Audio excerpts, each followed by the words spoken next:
On October 4th, 2023, my wife Emily and I were treated to a one-of-a-kind tour of the Crockett's Cove Presbyterian Church and the Battle of Cove Mountain Civil War battleground located near our home in Wythe County. Here is what Sid Crockett had to tell us about these historic places. In that Smith Hollow area, his mounted men swung around to the left, actually to the north, and they ambushed the Union Army there in the gap of the cove, pushed them back up the cove.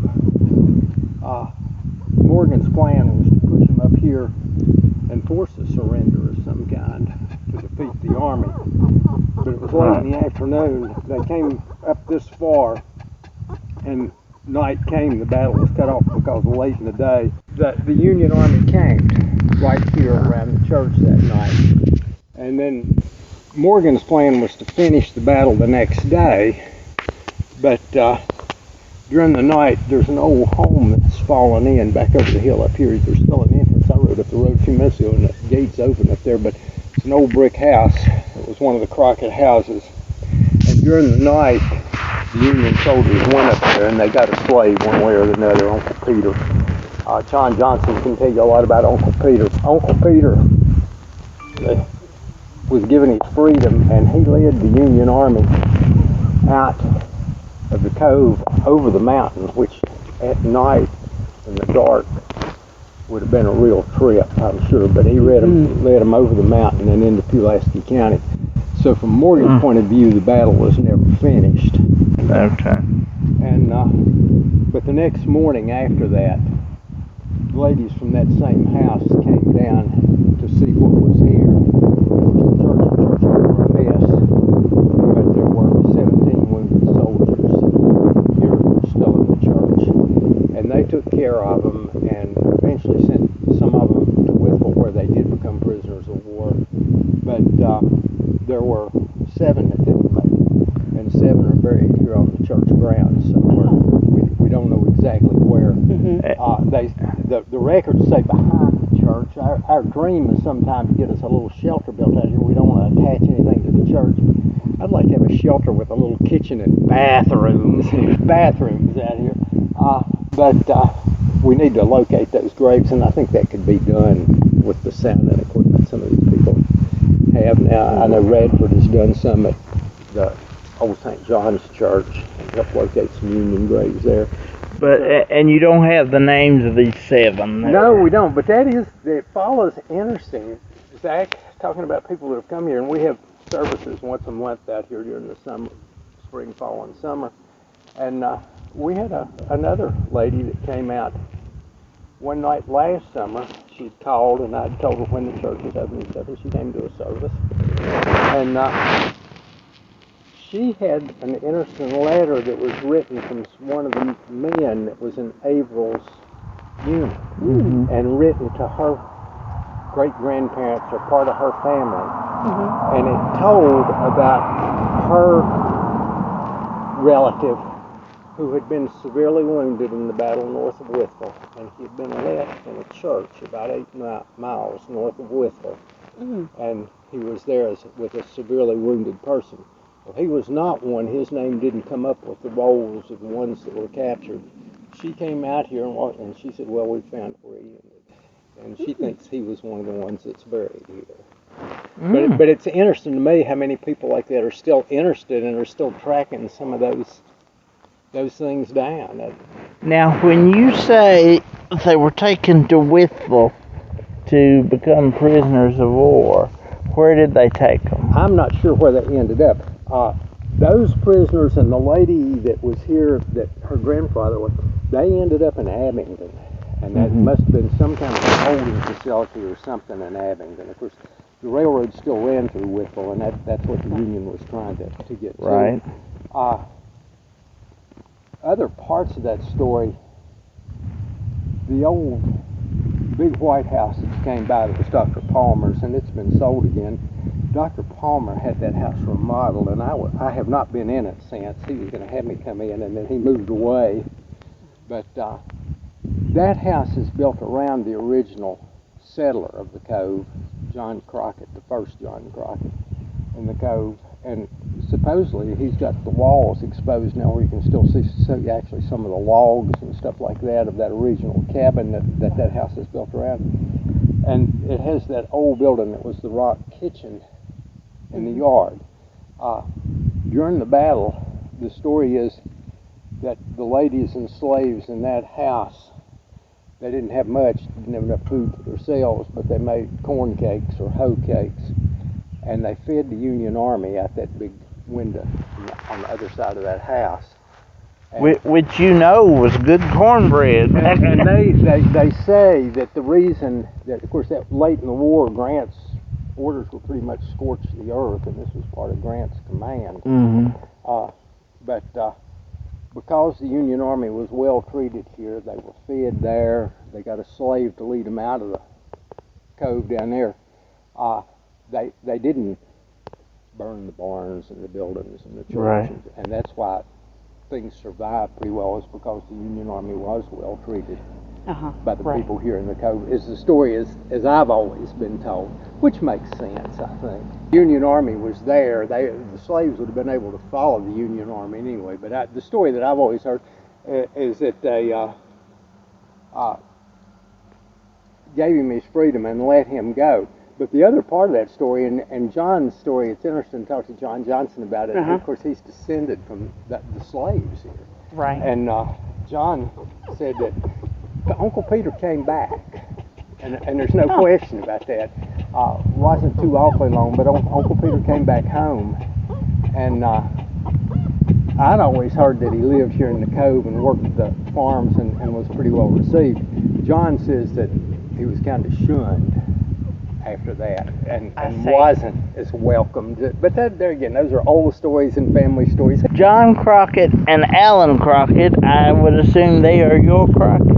Yes, my line actually comes from John Crockett, but Alan Crockett was, and I'm not sure what his relation was to the original settler. He may have been a son or a grandson along the way, and that's how the church came into being. John Crockett's son, John Jr., lived a little further up the cove, and he married a young lady from Austensville, Nancy Agnes Graham. Okay. Is that the Graham Mansion, Graham? They're located, yeah, it is her family. Okay. But she was a bride at 17 and moved here to the cove and spent the rest of her life in the cove. And she has a will. I've got parts of that in the scrapbook here if you want to look at some of this. I would love to. But she, in her will, it lists all the things that she is leaving.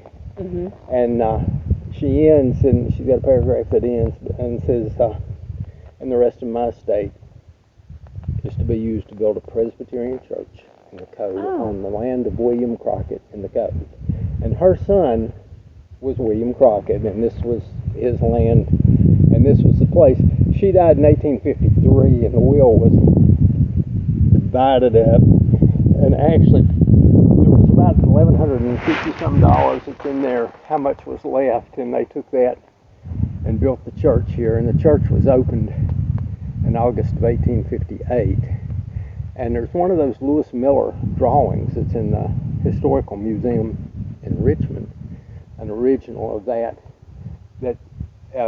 Lewis Miller traveled and drew a lot of those pictures, and he was here and has a picture of this church that he drew.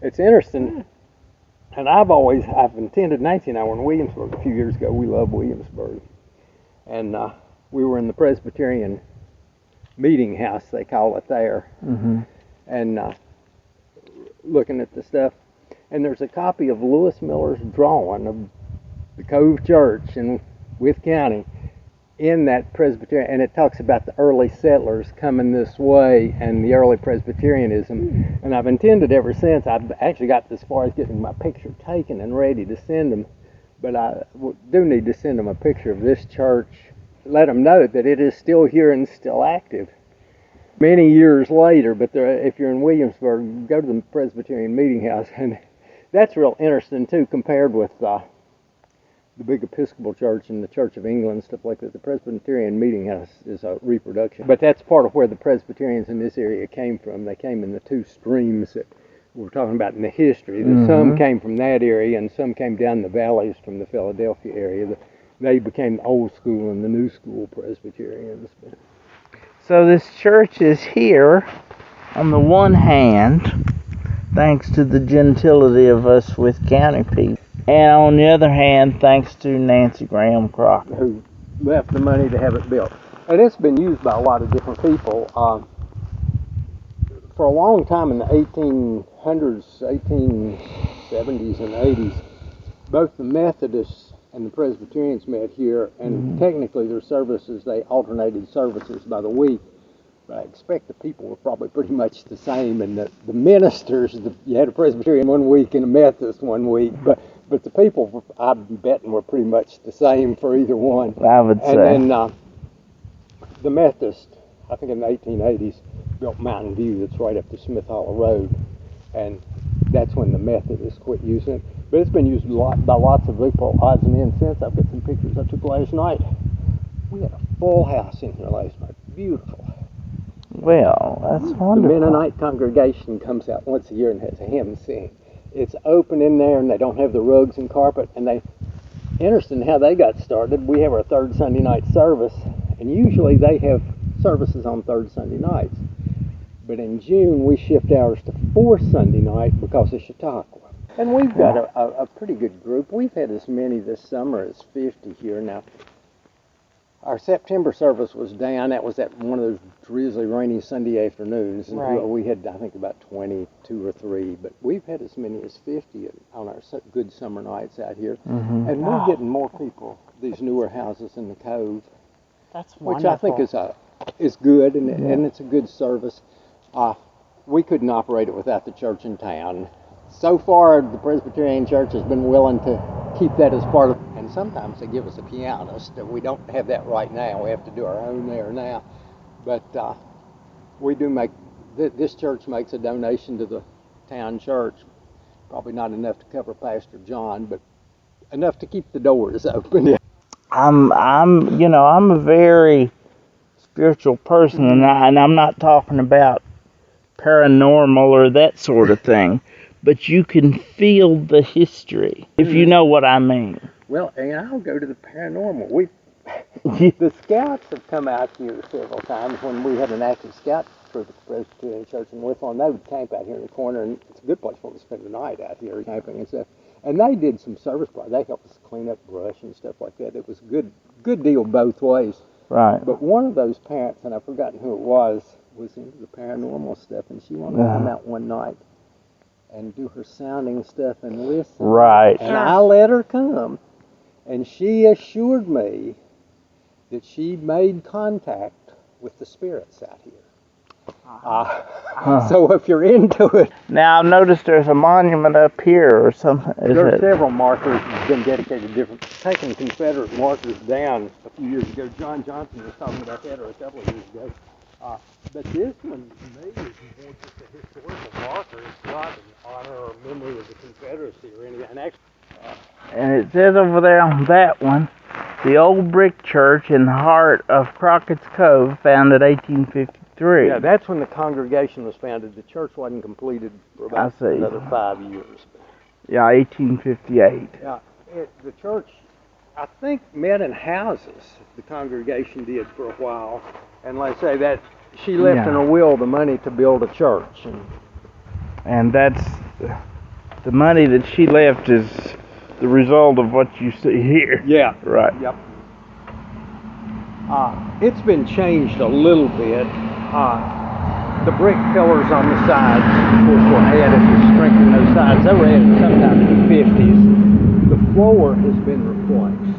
I think it just rotted out along the way somewhere. The roof, of course, has been replaced a couple of times. But most of it is pretty much original. The bricks were made here on the grounds, and it's pretty. It does have the slave balcony in it, and it's original, all the woodworking, so you can go in and take a look. There is one place in there. The story is, of course, Morgan's men, the prisoners, were worried about capture. That late in the war, it wasn't good to be a prisoner of war. The Confederates couldn't feed his own people, much less a prisoner. Didn't live good. They thought Morgan was coming. And there are still bloodstains on the wall in the closet. as it turns out, Morgan and his men didn't come up this far, so that they didn't have to hide. But that's the story of where the bloodstains came from. They said the church, the pews and stuff were a mess after the battle, and they were cleaned by some of the people here in the community, but it didn't take everything away. Eventually, the pews have been refinished. When I first remember attending church out here, when I was a little boy, the pews were painted. They were refinished after that, and now you can see the original wood work in them. But the pews are original. The pews are original. The pulpit was replaced somewhere along the way. At some time, and this was before my time, they said the original pulpit was one of those big high ones. This one is not as high, but you can see it in there.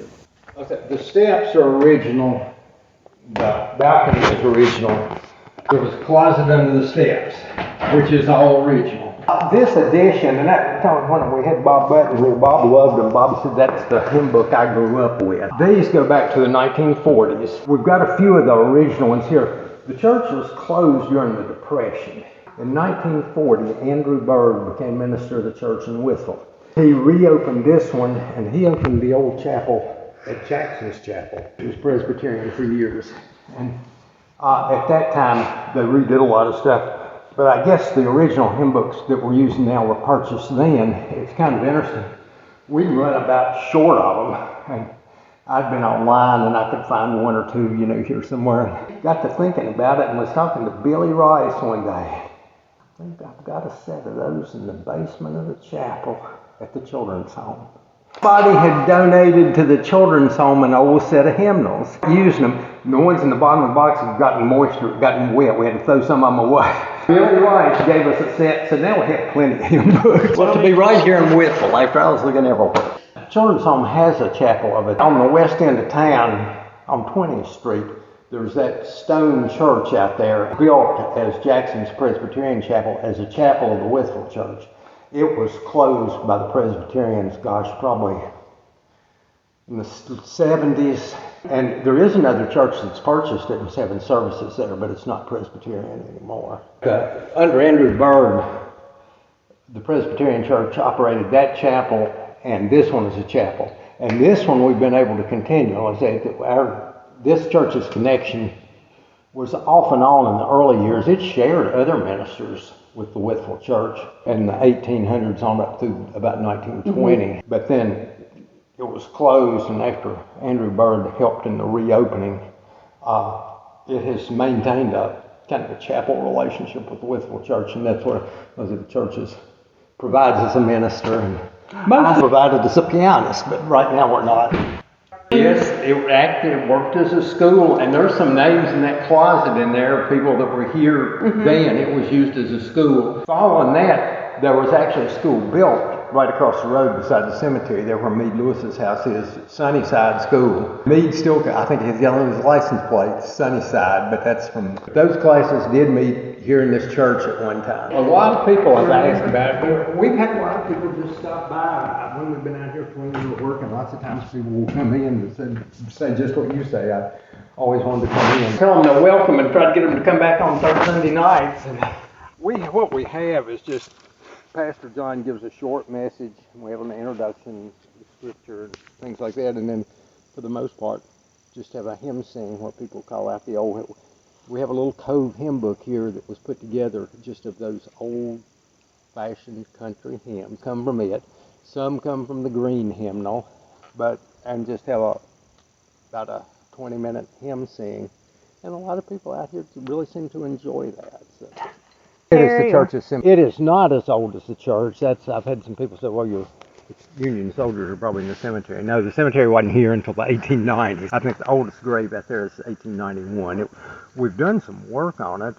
When Agnes Davis was still alive, Agnes was interested. She was very interested in it. And of course, she grew up out the Cove. We were able to, I think, come up with a listing. There were several unmarked graves out there, and I was able to come up with names.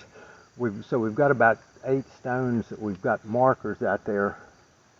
We've got the names and the dates. I don't know if we have them in exactly the right, we have an area, all the graves marked in some way now, people that were there. So. And listen, without the support of the church in town, we wouldn't be able to keep this one open. I think that the historical value of this church kind of helps people, kind of motivates people to keep it going. I think you're exactly right. That's an important part of it.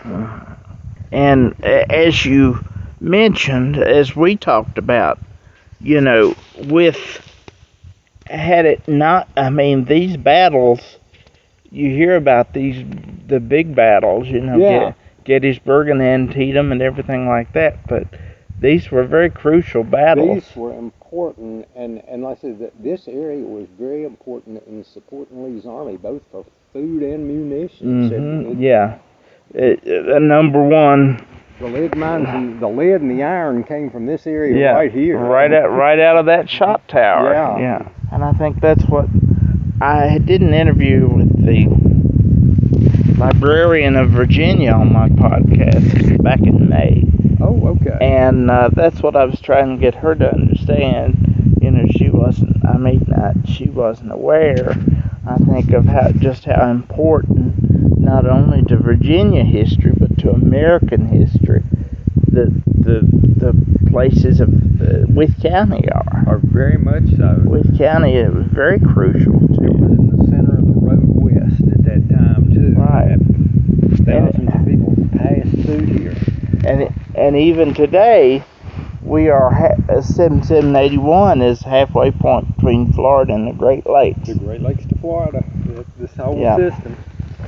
Yeah. We're right at the heart of it.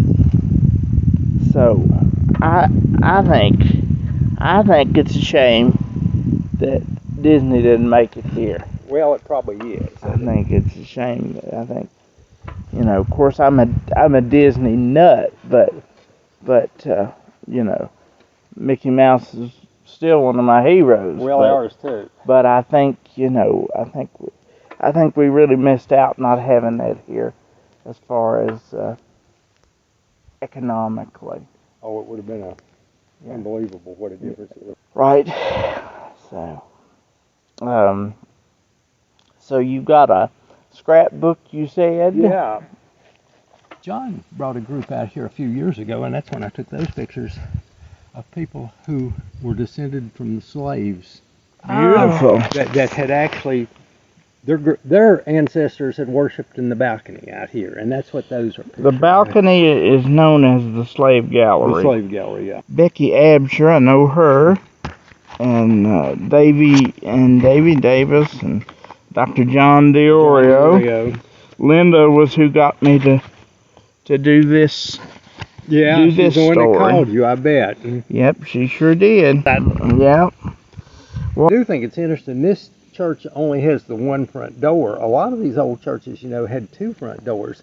The church that preceded our church on Church Street in Whittle, I've got a couple of old drawings of it, and it had the two front doors, one for the men and one for the women. Sat on opposite sides of the church. They didn't sit together in church. But grandmother remembered when out here the women sat on the left and the men on the right, but they did go through the same door. The oldest standing church in the county. I saw that. I'm not really sure if it's the oldest standing, but it's the oldest one that still has any kind of continuing regular services. After the Civil War, some land was given on up here, and it was later Lee Turpin's farm, and then it's the Ball's farm. And there was a village of black people up here, and my mother was one of these antique hunters and stuff. She was a bottle collector. I remember her bringing me out here when I was a little fella, and we went up through the woods. She wanted to see if she could find some bottles. Find a thing. But John, those houses are all gone now. There's one house back up in there I think John's told me about, but he sent me that information about that settlement that was... Samuel Rush Crockett, I remember him well. Handwritten. Yeah, that I was looking to see which one that one is. But from the will of Mary Agnes. Yeah, and right here is where it says to build a Presbyterian church in the Cove. 1855 to the tune of $1,152.96. That's what they got to build the church with. Wow.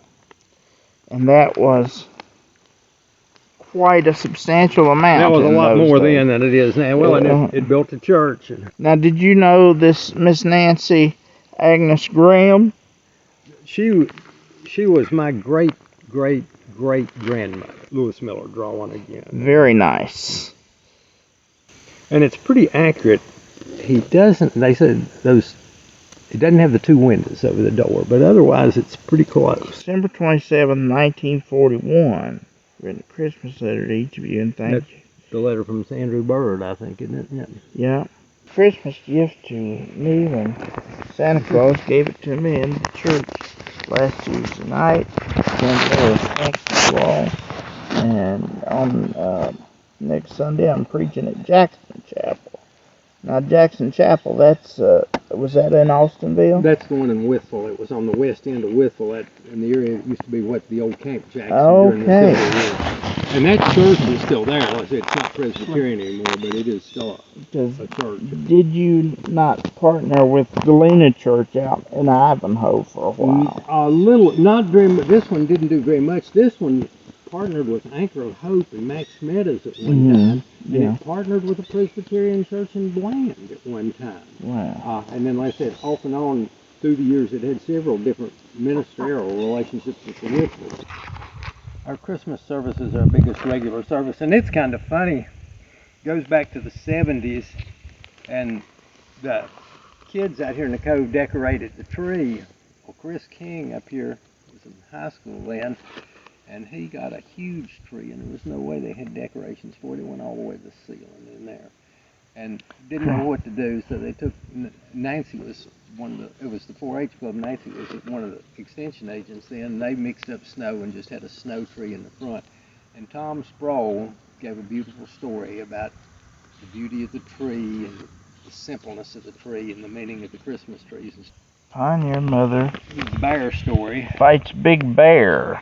That's true story. That happened I told you about the log cabin down here. The bear stole the baby, and the bear killed the baby. They eventually took the slaves and the dogs, and they got the bear, but when they got to it, the baby was... The Christmas service, I imagine, is very, very moving. Well, it's a good service, and that's after Tom did that, and it's one of the things that we've been through several ministers since, but everybody out here says, that's what we want, don't change it, do it just the same.